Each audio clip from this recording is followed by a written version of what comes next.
Welcome to Beneath Your Beautiful, where guests share stories of adversity and perseverance, which inspire, encourage, and challenge us.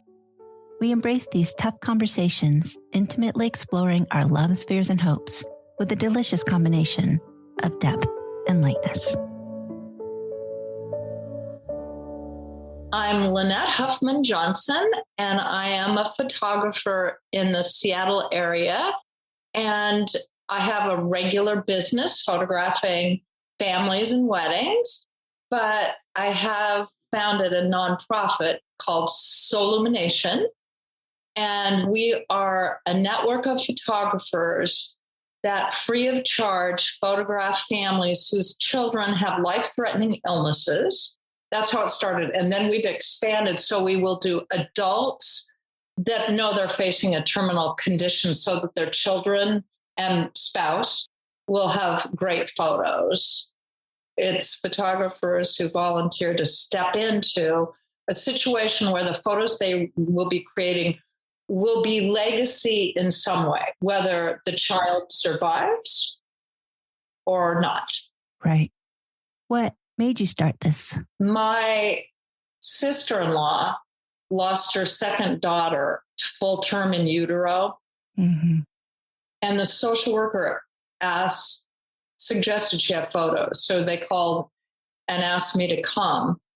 And it's definitely been like the hardest day of my life. And I'm 68 years old, so I've gone through some hard ones. But photographing her and the way the nurse handled the situation was uncalled for. And she said some things that caused my sister-in-law to keen like wail. What did she say? My sister-in-law asked me to bring a little dress for her for the baby's cremation. And I went into my basement and picked out one that had been mine as a baby. And it was this beautiful little flowy material, like from the Philippines. When I was born, they were really beautiful little simple dresses. And she went to put it on Lainey, and she described what was happening with Lainey's body because she had passed away in utero. And she did it so much that, like I said, Sally was keening. And because of her description, we never held the baby. Oh. We got counseling, or I called right away to get some help over it. And it was another doctor I talked to, and she's like, of course, that was so uncalled for. You know, if the woman had just wrapped up this beautiful baby in the little dress and bonnet and we would have held her. But that combined with, I don't know what else, is when I stepped out on the sidewalk, it just came into my head. If I could do it for my niece, I could do it for anybody. I didn't think it up. I did not think, I want to start an organization. I just knew I was supposed to. Yes. I volunteer for your organization, and I say I involuntarily volunteered. And then the first time they called me, I put it off for a little bit. I was so worried that I wouldn't be able to do it, even though my heart was calling me to do it. But luckily, maybe this has been years since, or they've been trained, but I couldn't believe how wonderful the nurses were and how they carefully dressed the baby. The first one I did was the baby was stillborn at 26 weeks. And so it was this just tiny little thing, but the nurse was so caring and it made my heart just so happy that there was this person helping her so much, because it was a young couple also. In coming up with the idea and then offering the idea, it didn't mean that I was prepared.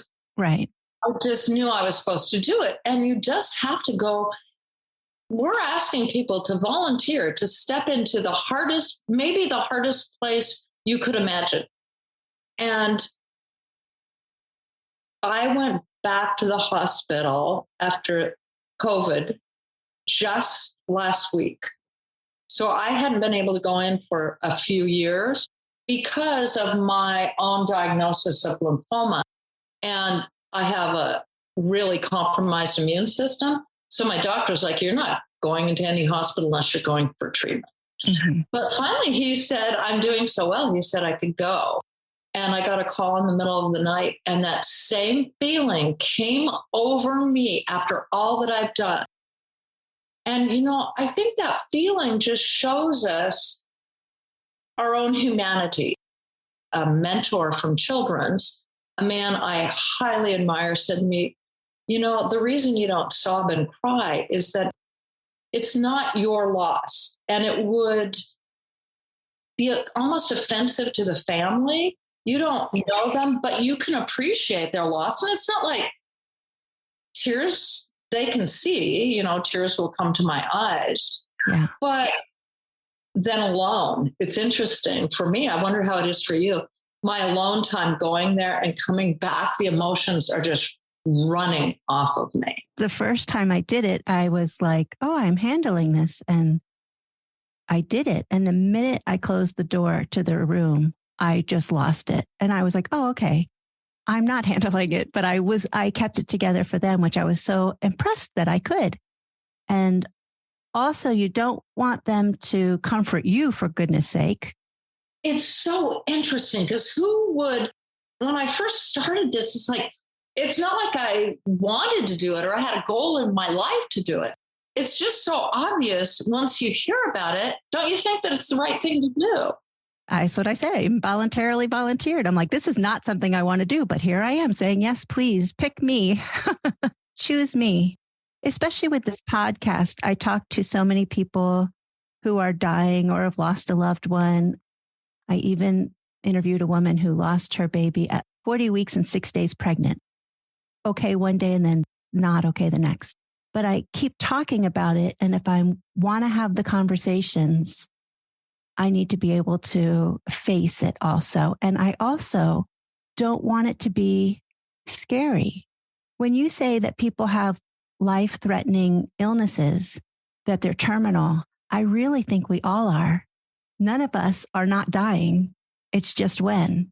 And so I don't want to be afraid of death. And I'm really happy that I've been able to support your organization. It's people like you. Obviously, when I started it, for the first few years, it was just me. First of all, they didn't call me really often. And I asked them why later. And they're like, well, we have to be sure that we're not going to destroy you in the process. And then my own mom died, and we built up an organization around the work I was doing because my own grief would not let me go into those rooms right then. And that's just not fair. Yeah. And if we want to expand, of course, and we don't want to burden anyone too much with these losses. It's because it's not our burden, but if you're a caring person at all, you're stepping into something that most people will never see in their lives. Right. And to see that raw grief and combined with the beauty of the situation at times, like just how beautiful the children are, how beautiful the love is that surrounds them. It's both incredibly hard, but there is some gift in it so that we can move forward with our own lives, but realize that network of love doesn't go away.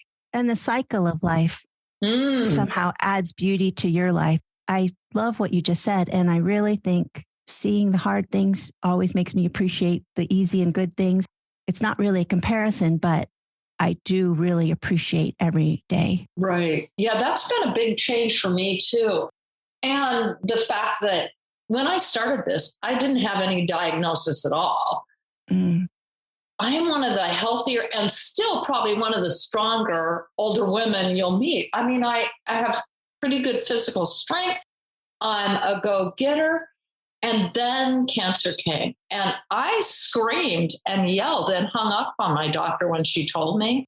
And that was in 2012.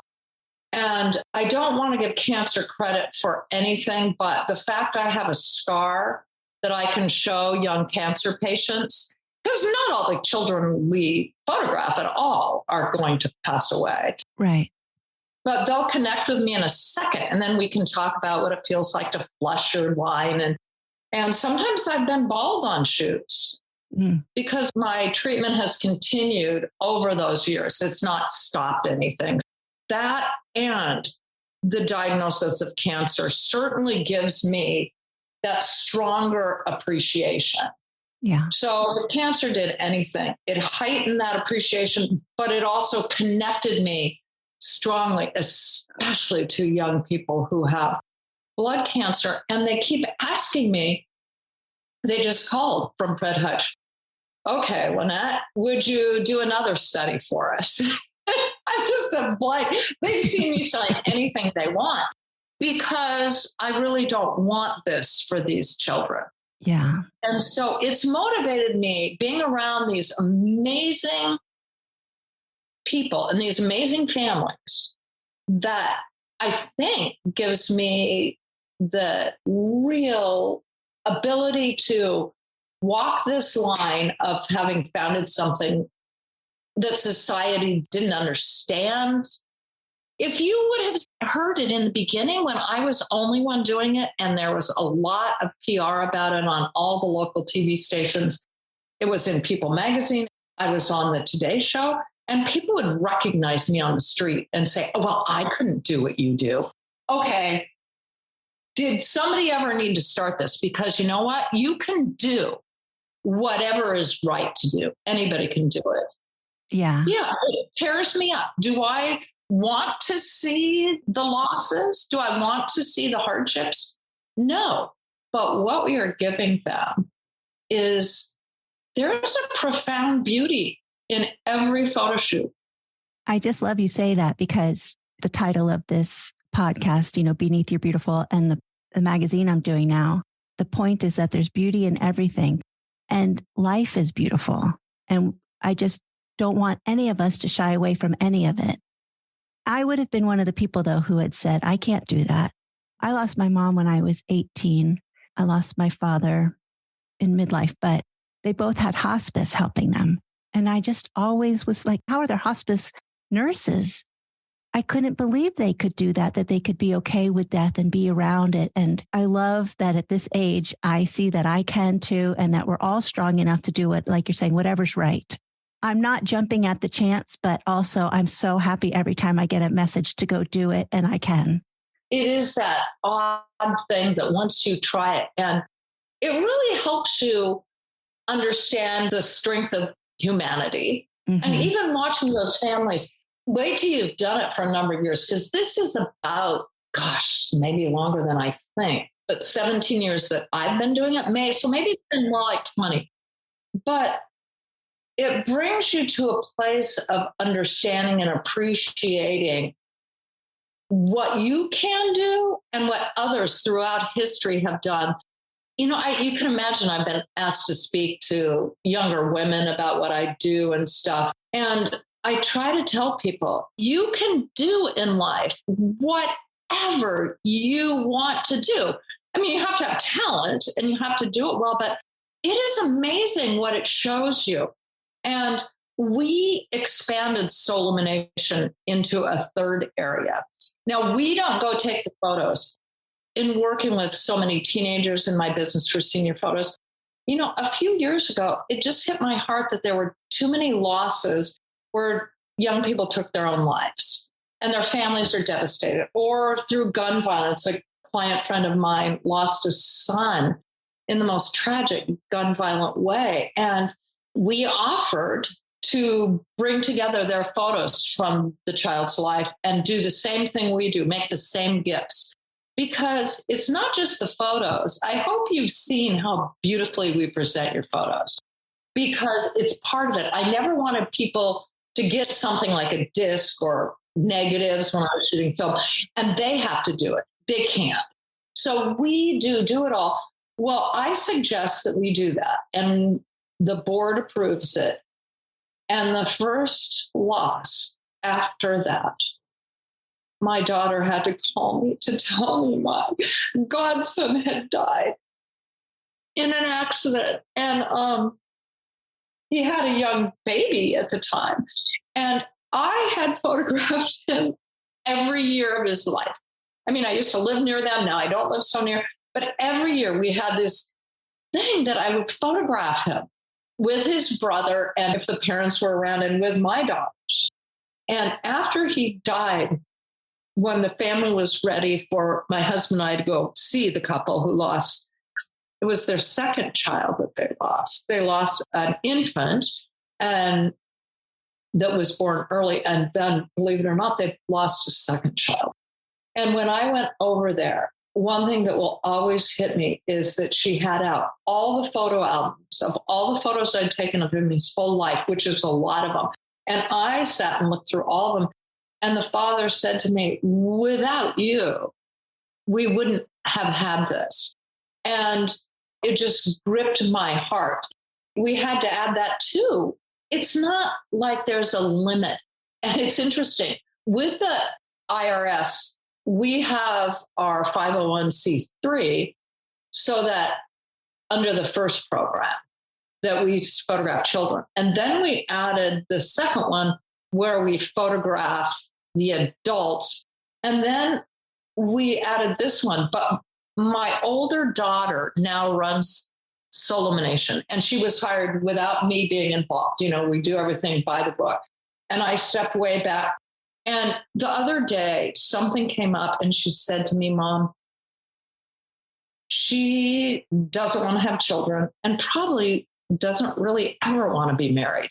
And she is really a fabulous independent person. She said, the truth is, Mom, if someone in their 40s or 30s was dying and they didn't have children and they didn't fit in, I would never turn them away. She said, you know, if I knew I was going to go, I would want to be with you and Dad and my nieces and nephews. So we don't do just everybody, but we wouldn't turn them away.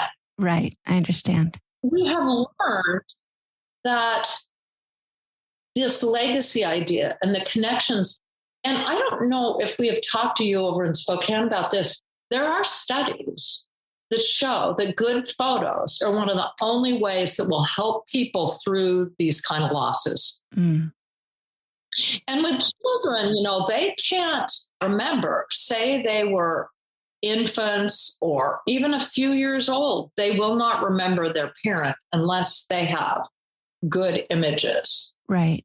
Well, as a photographer, I'm always dealing with women who are overweight, who don't want to be in the photo. And like I said, my mom died when I was 18, and I have a handful of photos of me and her.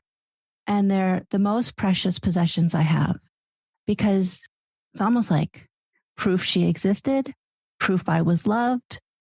I know how precious photos are and how important they are. And I'm constantly saying, get in the photo because your kids don't care if you're fat. I mean, really, no one cares but you. Right. And we find that with the adults that are at end of life, we don't get calls for that as often. And that's probably a couple reasons. They have probably already photos of themselves with their kids. But I think one of the major reasons is, and, you know, I understand a little bit because of what treatment does to you, but they don't think they look their best. That's not the point. I wish we could all come to the thing of just accepting in the moment, even though that's not how we looked our whole life, that is how we look now. Right. And it's really okay. It's okay. There's a sentence that I love, that this is as I appear now. That is such acceptance. This is how I appear now. That is good. I'm glad you told me that, because that will help. You know, at 68, anything will help, because it's so shocking. Yeah. You look in the mirror anytime, or I can see myself above you on the screen. I'm like, oh no. Because in my heart, I am always the same person. But you are the same person. And I guess the whole point is you see loss all the time. And this day, looking exactly as you do now is such a great gift. So who cares what you look like? That's just what I hope people finally get at some point. But even you're saying you struggle with it a bit. So that's interesting, because you photograph people in their worst state. They'll never see 68. Right. But it's interesting, while I'm in treatment, especially, and bald, and I don't mind being photographed at all. In fact, I saw a photo from this last treatment of myself. What were they doing? I forget. They had to do, because I was on a trial treatment, they had to do these amazingly hard test. And this one, if I remember right, it's just hard to remember. And I think it was up my nose and they were putting this stuff up and they were trying to suck out. Oh, it was crazy. And I was crying and I was a mess. And they were trying to make my throat anesthetize and they couldn't get it. And I kept gagging. I mean, this went on so long. The poor crew was just like, we just have never seen this. Well, I told Mackenzie, who was waiting for it, to take a picture and put it up on Facebook. I said, you've got to show this so people know. Even I saw that photo. I was like, what?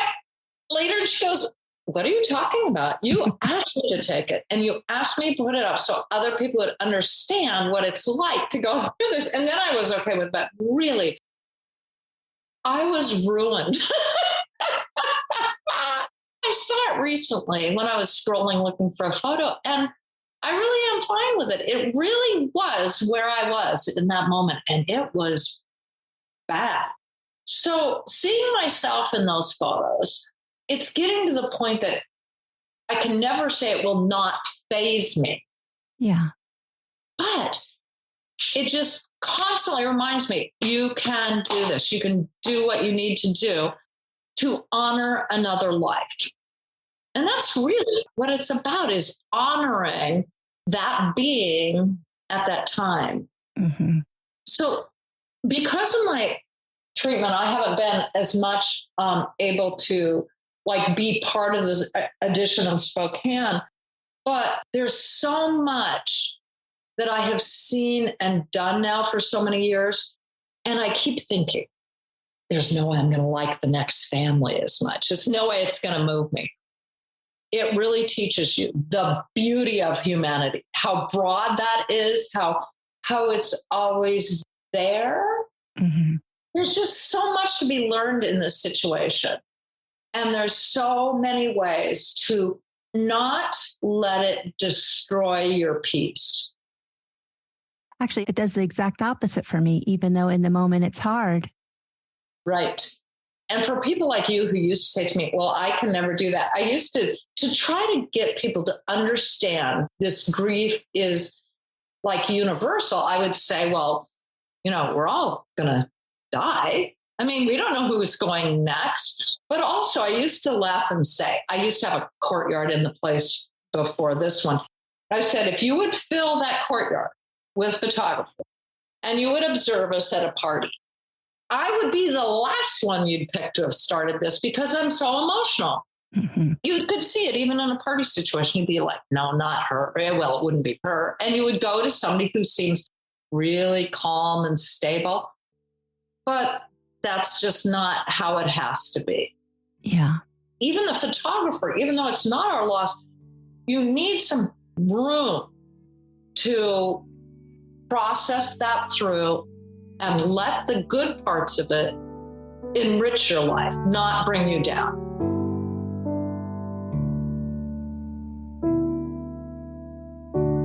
What I found very interesting and surprising the first time I did it, there's a false cheerfulness. The parents are trying to be okay for the grandparents. The grandparents are trying to be okay for the parents.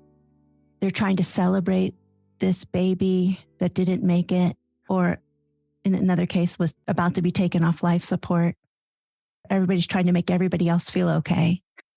There's anguish and grief that can't help but be seen and felt, but also everybody's trying to make everybody else feel okay.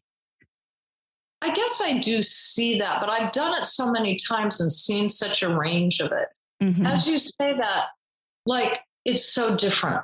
I've been in a hospital in the middle of the night for like young mothers and no one else is there. Mm. And then I'll never forget this one. The couple had so much family there out in the waiting area at the hospital. I've never seen anything like it. And there was such a range. They all wanted to hold her. They all wanted to see her and be with her, with this baby girl. It just went on and on. Everybody got a couple minutes. Mm-hmm. And I got photos for all the family members that wanted to be with them and hold them. But there still was always that underlying agony. that's the thing, is that you can feel the agony in the room and yet everybody's seemingly okay. That's all. It was a surprise. I had the same thing. There was like a baby being taken off life support. And I think there was like 7 siblings there and they all wanted photos with the baby. And so it did go on for quite a while. I appreciate being involved from afar somehow in these people's moments. I really do appreciate that I get to do that.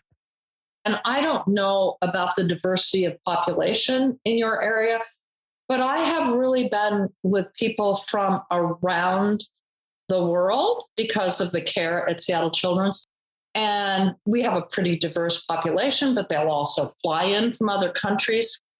And that has been unbelievably valuable to me in my own life.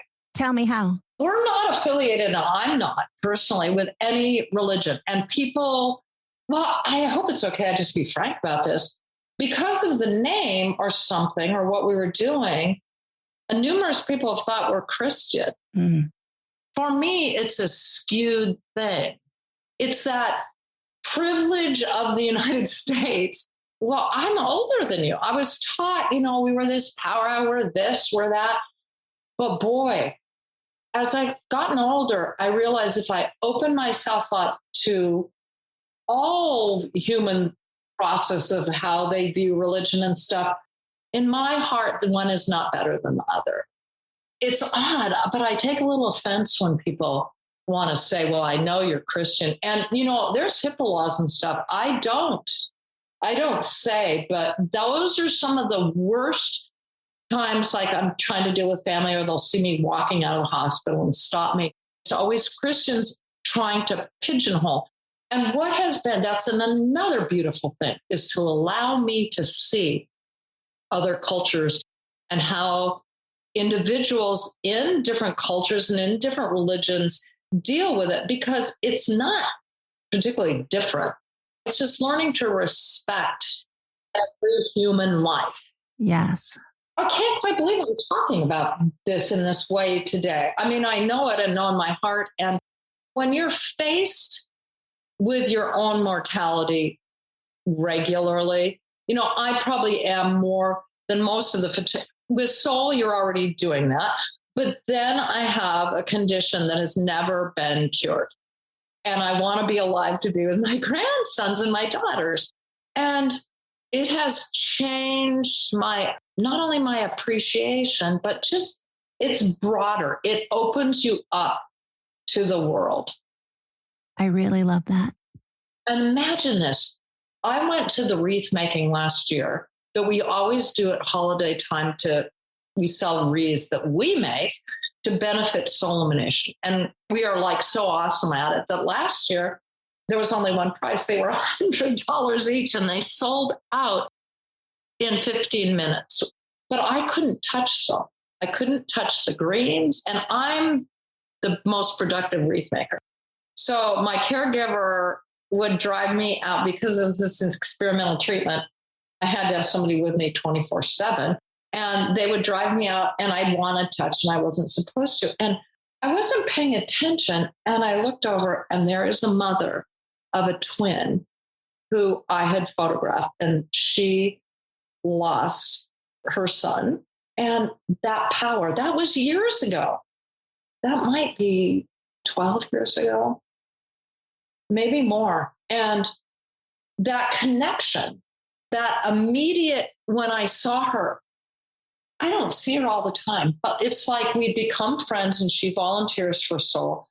And we see each other maybe once a year or less. There is just this power that came between us. I couldn't help. I couldn't touch the wreaths. There she was doing it. And the magic of that child. And I told her something. She had left me. She knew I couldn't go anywhere and touch flowers. And she left me beautiful books by a local florist. And I never read them or seen them. And it moved me so much that after all these years, she signed her name, her husband's, her other 2 sons, and she signed his name. And it was hard for me to tell her that, other people were around a little bit. And I was shaky voice and said how much it meant to me. And she said, I rarely do that, but for you, I would, because I knew you would honor it. Mm-hmm. Because I'm the founder, people feel free or something to connect with me personally. Yeah. And so I have many families that I photograph that are an active part of my life. And what a gift. Yeah. One person did find me on Facebook, which I was really surprised about. So sweet and thanked me.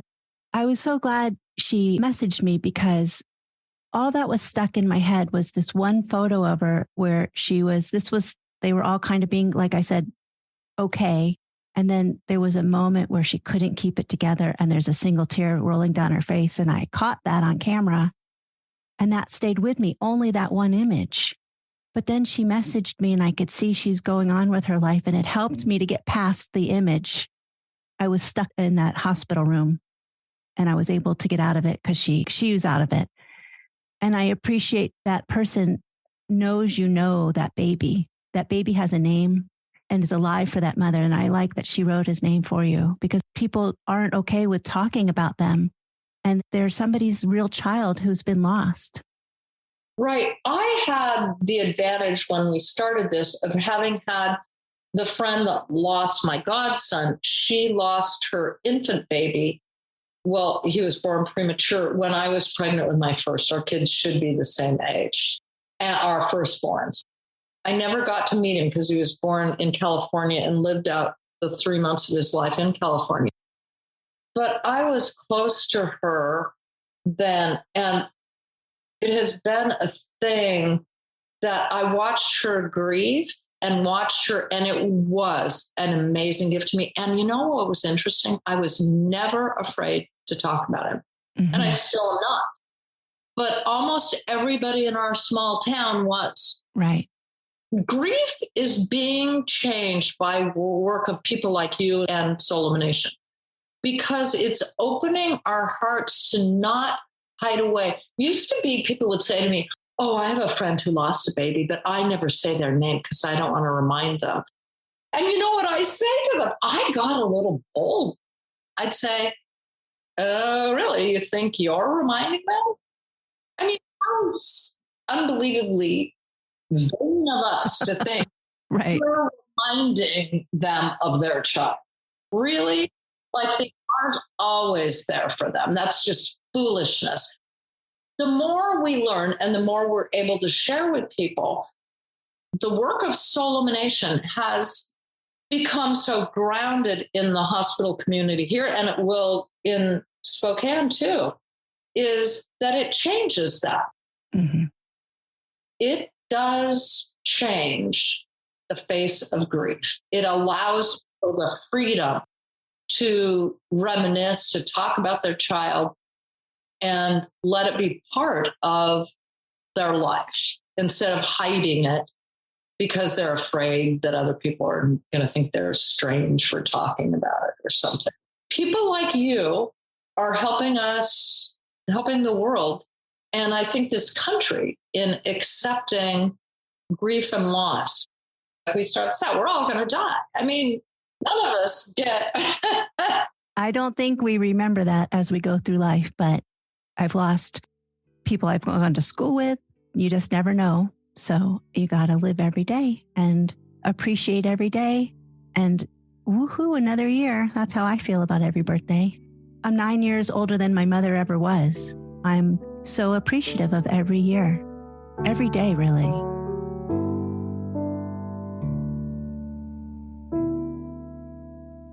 We at the office hand make these little accordion books and some are they hold like a wallet size. And every single person that is photographed with the child who loves that child will get their own.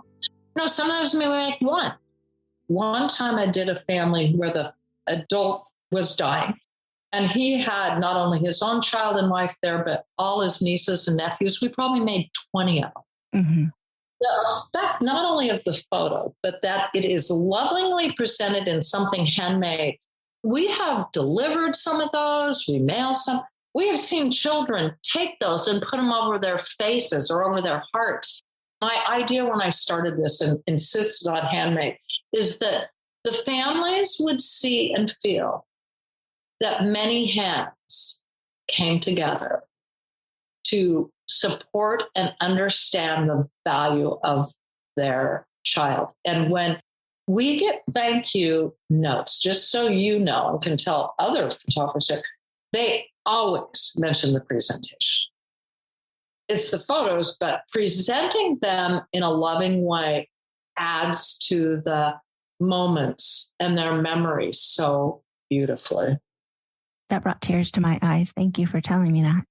And the mothers get a little necklace piece that has a photo in it that makes it waterproof.